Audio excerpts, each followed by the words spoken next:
So in this example, we have two loudspeakers separated by 3 meters. They're emitting a tone with frequency of 686 hertz. That tone is out of phase, and a listener stands 4 meters in front of one of the loudspeakers. Let's draw a picture of what's going on here. Here's one speaker. Here's another speaker. The distance between those two guys is 3 meters. And then there's a person out in front of one of the speakers at 4 meters away. So there's our setup. Part A, what is the path difference at the person? So let's remember what path difference is. Path difference is how much further away is the person from this speaker compared to this speaker. So our equation for path difference, when we're in 2 dimensions, we use r. So delta r is the difference between R2 and R1. Let's label our speakers 1 and 2. So we'll call this one speaker 1, this one is speaker 2. The distance between the person and speaker 1 is called R1. The distance between person and speaker 2 is called R2. R1 is really easy, it's just 4 meters. We can read it right off the diagram. R2 is pretty easy. It's the hypotenuse of a right-angled triangle where the legs are 3 meters and 4 meters. So then R2 is going to be the square root of 4 meters squared plus 3 meters squared.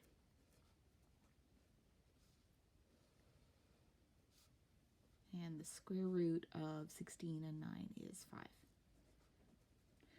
Okay, so R2 is 5 meters.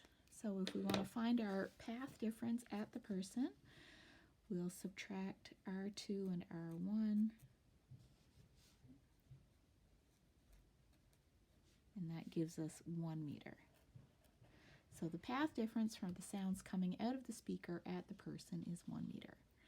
Part B, what is the phase difference at the person? Our equation for phase difference is delta phi equals 2 pi over lambda plus delta phi naught equals.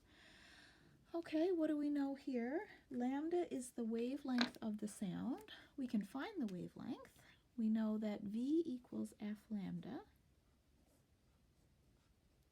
which means that lambda is V over F.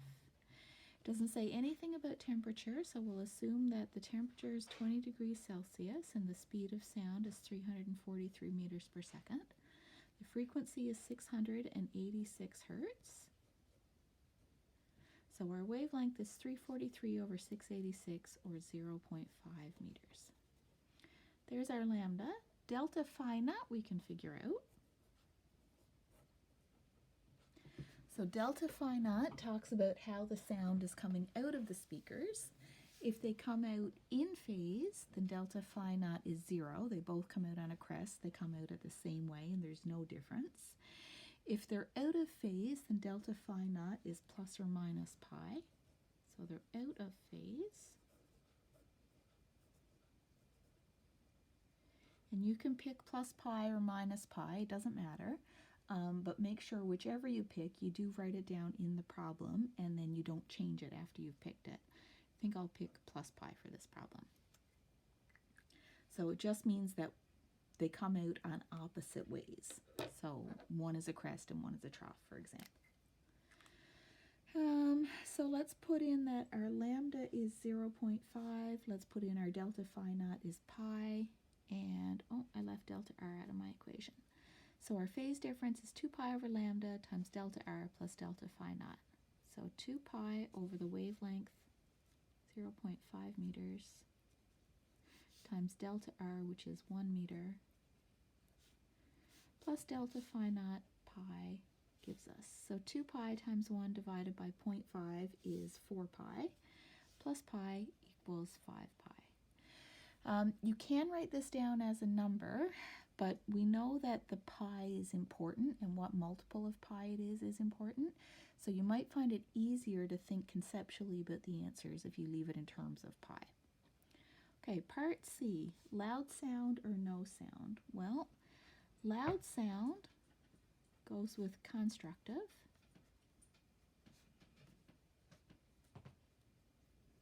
And in constructive, we know that delta phi is 0, 2 pi, 4 pi, so on.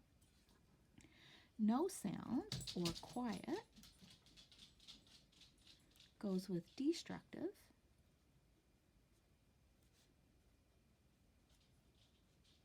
Where delta phi is the odd multiples of pi. Pi, 3 pi, 5 pi, and so on. What we have here in our problem is that delta phi is 5 pi, so that goes with destructive and no sound. So in our problem, delta phi equals 5 pi, that's destructive.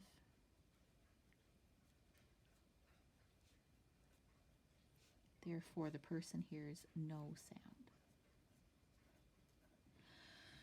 Okay, part D, the person walks toward the speaker in front of her. How far has she moved when she hears a loud sound? So the person starts here at 4 meters, then she walks towards the speaker a little ways.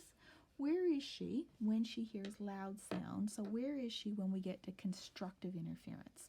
Okay, I think I'm going to go to a fresh sheet of paper.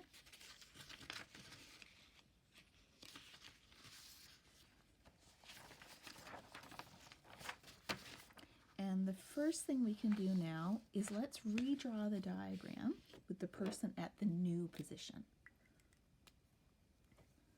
So this is part D.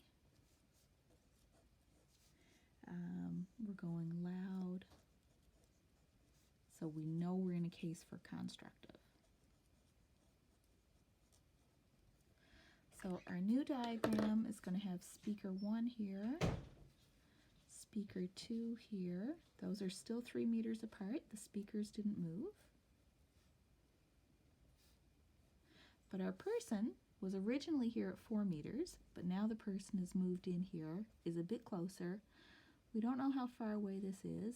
Let's call that X. So here's our setup. That's where the person is now. We want to know how far she has moved. So if she started here at 4, we're going to try and find this distance. To find that distance, let's figure out X, and then that'll be easy to find. Okay, to find out X, we have to use the fact that we know that we've gone to loud or constructive interference. What do we know about constructive interference?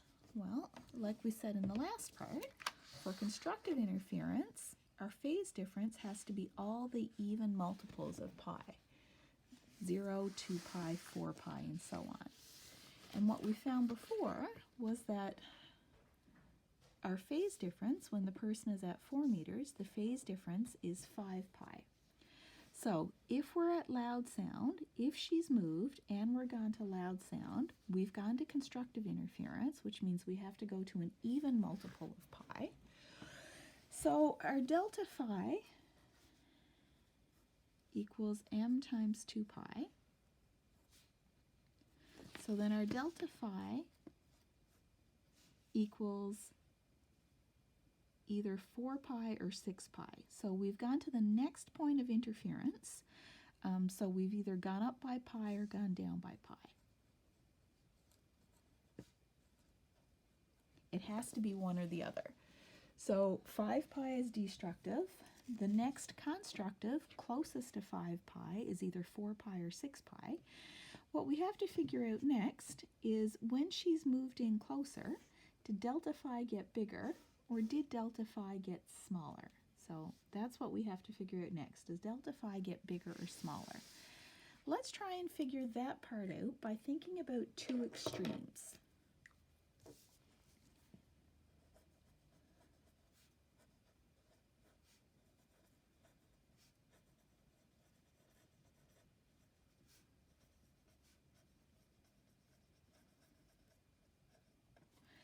So case number 1, person moves far away.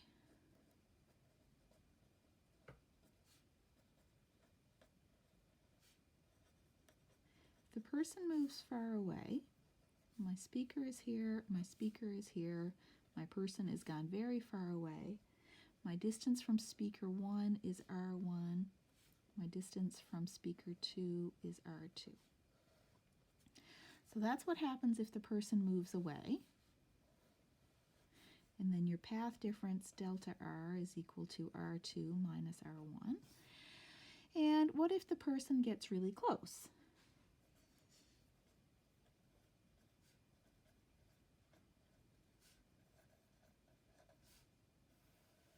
And I'm trying to take my time with this explanation because if this were live in class, here's where people ask a lot of questions about how I know what to pick for my delta phi. It can be a tricky concept. So if the person gets really close, there's speaker 1, there's speaker 2, there's the person in nice and close, there's R1, and there's the distance between the two speakers. That was our 3 meters. So 3 meters. And this is R2. And delta R equals R2 minus R1. So if the person goes really, really far away, these lines start to get parallel. They get close to the same length. So these two lines here, they're already pretty close to the same length. And the further that person goes away, the closer those two lines get in length. So as we get really far away, delta R actually goes to 0. As we get really close, as this R2 gets small, this person gets closer and closer to this speaker, this delta R actually approaches the distance between the speakers, D, 3 meters. So as we get closer, delta R actually gets bigger. So as we get really close, R1 goes to 0, and R2 just goes to the distance between the speakers. So as the person moves closer, delta R gets bigger. Move closer, delta R increases. So if delta R increases, what happens to delta phi? So delta phi is 2 pi over lambda times delta R plus delta phi naught. If delta R gets bigger, then delta phi also increases.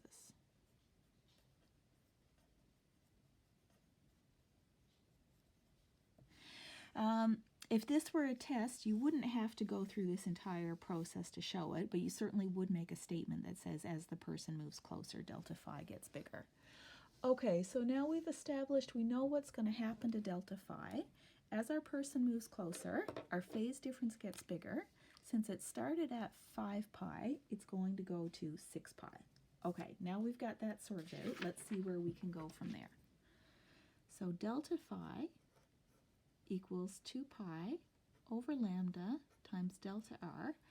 We don't know delta R this time. It's changed from last time because the person is in a new place. Plus delta phi naught equals 6 pi because delta phi got bigger. We know that lambda is 0.5 meters.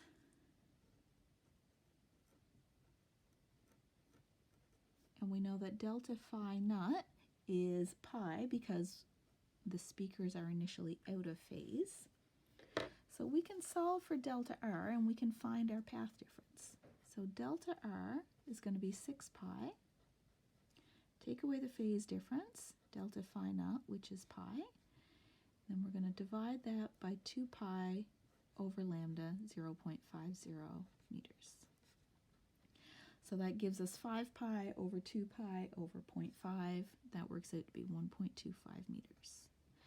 Okay, we're getting closer. We know the path difference. We weren't asked for the path difference. We were asked for how far the person moved. So let's apply delta R to this picture up here and see if we can figure out what x is. After we find x, we should be able to figure out how far the person moved. So in our picture,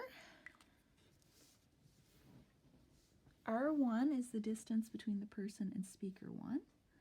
So R1 is equal to x. R2 is from the person to speaker 2, which is the hypotenuse of the right angle triangle. It's going to be the square root of x squared plus 3 meters squared.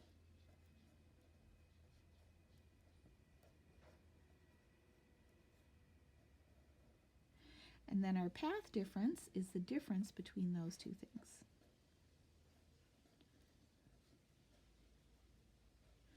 The person is closer to speaker 1 than speaker 2, so we know R2 is bigger than R1, so I'm going to drop my absolute value signs. For R2, I'm going to put in x squared. 3 squared is 9. I'm going to drop those sig figs and the meters squared for right now, just so this doesn't get too tangly. Take away my R1, and that's equal to x.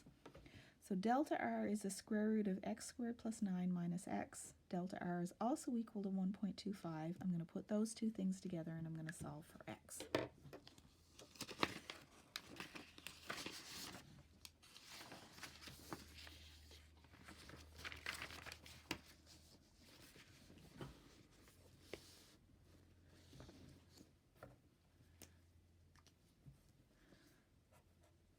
Delta R is the square root of x squared plus 9 minus x equals 1.25.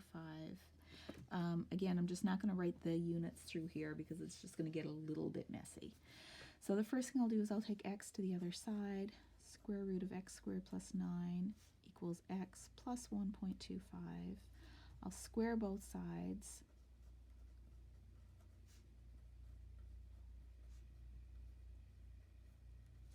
When I square this side, I get x squared plus 1.25 squared plus 2 times 1.25 times x. In high school, I think maybe they called that the FOIL method, first, outer, inner, last. Hopefully that rings a bell from some sort of algebra class. So we see we've got an x squared on both sides here. We subtract x squared from both sides. We get 9 equals 1.5625 plus 2.5x. So then x is going to be 9 minus 1.5625 divided by 2.5. And x, the new position of the person relative to speaker 1, is 2.97 meters.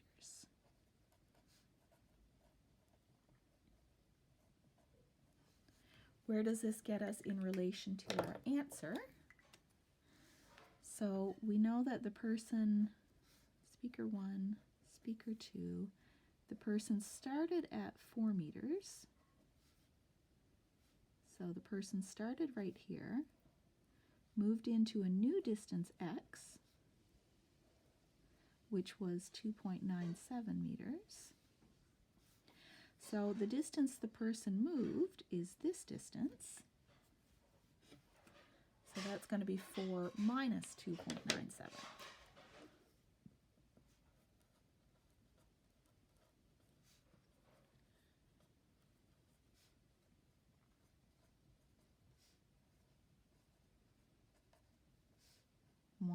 .03 meters. Okay, so parts A through C on that problem were probably really straightforward, and you might have found D a little trickier, but that's certainly the kind of thing you can be expected that you're going to have to do.